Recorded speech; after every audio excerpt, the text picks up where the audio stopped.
Now, I have 10 minutes. I wasn't sure I was going to get to this stage, but I can't help but say something about this whole coronavirus thing, if you want me to. Yes. So, again, when you know Steiner, you have the answers to the test, but you have to then figure out the details. In 1918, after the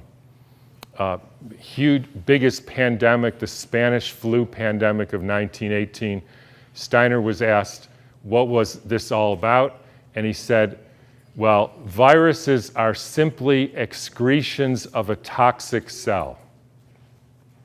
Viruses are pieces of DNA or RNA with a few other proteins. They bud out from the cell.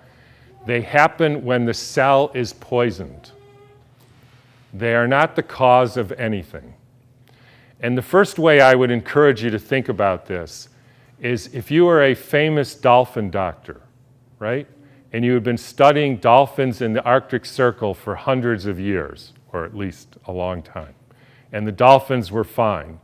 And then they call you up, Fred, all the dolphins, or a lot of the dolphins are dying in the Arctic Circle. Can you come and investigate? Right? And you have one question to ask. So, show of hands. How many of you would say, I want to investigate a dolphin to see the genetic makeup of that dolphin?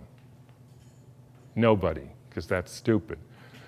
How many of you would say, I want to see if this dolphin and that dolphin has a virus because it might be contagious and that's why all these dolphins are getting sick?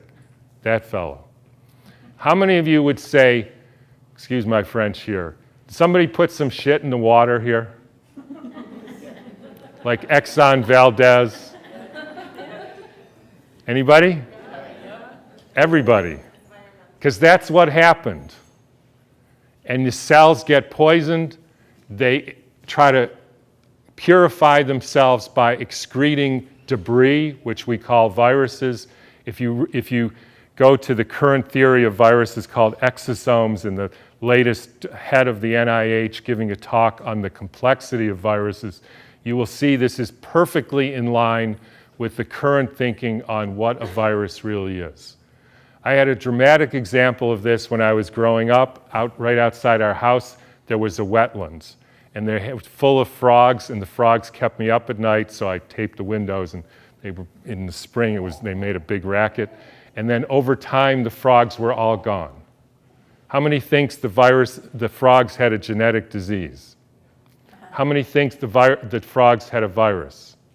How many think somebody put DDT into the water? Yeah. That's what happened. Diseases are poisoning. It's one of the reasons why vaccines, so let me skip that for a minute. So what happened in 1918? There was a huge, in every pandemic in the last 150 years, there was a quantum leap in the electrification of the Earth. In 1918, late fall of 1917, there was the introduction of radio waves around the world.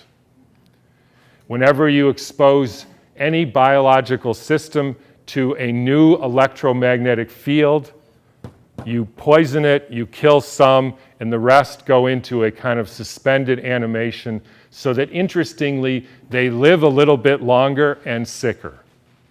And then starts in World War II with the next pandemic with the introduction of radar equipment all over the Earth, blanketing the entire Earth in radar fields. First time humans have ever been exposed to that.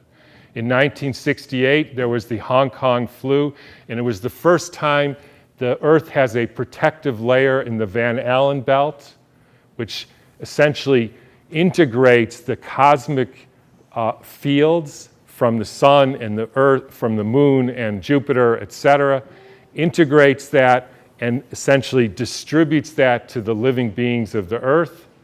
And we put satellites emitting radioactive frequencies in the Van Allen belt. Within 6 months, we had a new viral pandemic. Why viral? Because the people are poisoned, they excrete toxins, they look like viruses. People think it's a flu epidemic.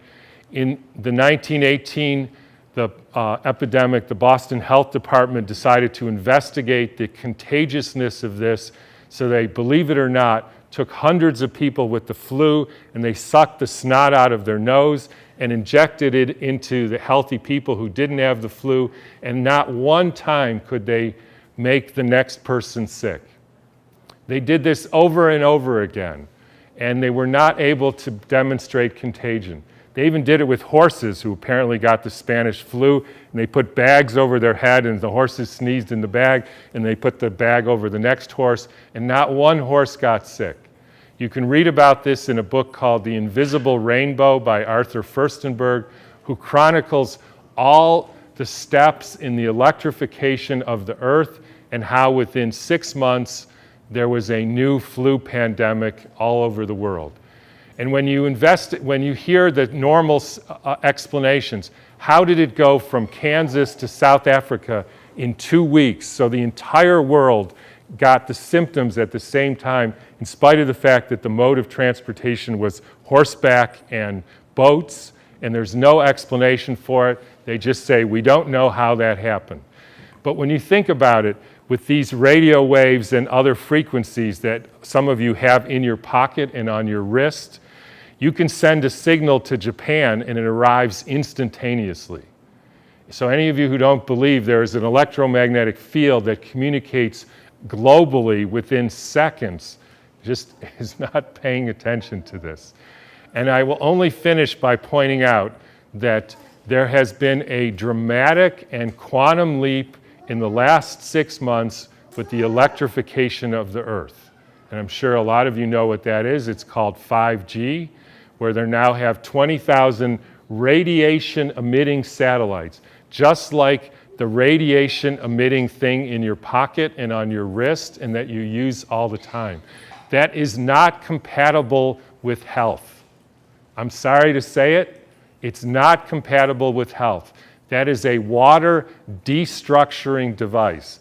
And for any of you who say, yeah, well, we're not electrical beings, we're just physical matter, then don't bother doing an EKG or an EEG or a nerve conduction test, because we are electrical beings and the chemicals are only the byproduct of those electrical impulses. And I'll finish with, anybody want to make one guess as to where the first completely blanketed 5G city in the world was? Exactly. So when you start thinking about this, we are in an existential crisis here, folks, the likes of which humankind has never seen. And I don't want to go all Old Testament prophet on you, but this is something that is unprecedented. The putting of 100,000 satellites in the very blanket of the earth. And by the way, as I was going to say earlier, this actually has something to do with the vaccine question, and this got brought home to me because about a year ago or so, I had a patient who came in who was totally fine, a surfer and all, and then he works as an electrician putting in Wi-Fi systems for very wealthy people. Electricians have a very high mortality rate, but he was fine. And then he breaks his arm and he gets a metal plate put in his arm. 3 months later, he couldn't get out of bed and was total, heart irregularities, just total collapse. The susceptibility has to do with how much metal you have in your body, as well as the quality of the water in your cells. So if you start injecting aluminum in people, they become receptors for absorbing increased electromagnetic fields, and that is a perfect storm for the kind of deterioration of the species, which is what we're now experiencing. And I'm just going to finish with one more thing, which I like too, is a quote from Rudolf Steiner. And by the way, this was around 1917, so it was a different time. In times when there were no electrical currents, when the air was not swarming with electrical influences, we're talking 1917, it was easier to be human. For this reason, in order to be human at all today, it is necessary to expend much stronger spiritual capacities than was necessary a century ago. So I'll just leave you with whatever you can do to increase your spiritual capacities, because it's really damn hard to be a human being these days. So thanks for listening.